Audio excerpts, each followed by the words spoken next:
So when I talk to clients about tax and say, do you know about tax? They go, oh yeah, I pay my personal tax. Oh, I pay my corporation tax, obviously. They don't then say, well, I pay my VAT, which is a value-added tax. Edith, what are the other taxes we're not thinking about here? So I think a lot of people will be forgetting the differential between what type of business they run. Yeah. So obviously you've got limited companies, which have the corporation tax. They have potentially VAT. They'll have PAYE if they have employees. They'll also have, if they're taking dividends from the company, they'll have their own personal tax as well to be accounting for.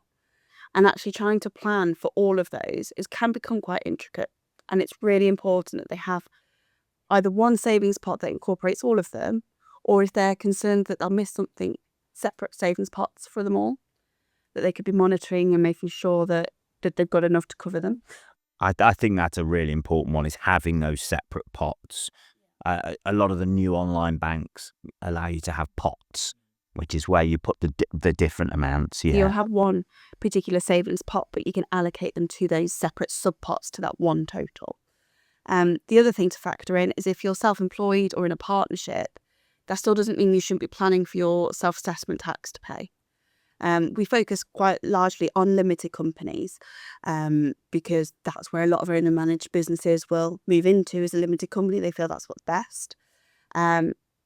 But actually, when you're self-employed or a partnership or even a limited liability partnership, you're still going to have tax to pay.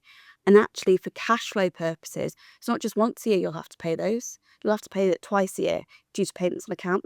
It's really important that you're monitoring your profit and not just accounting profit, because there's always taxable profit will always differ to your accounting profit, but making sure you're accounting for the right amount of tax to pay at the right time of the year.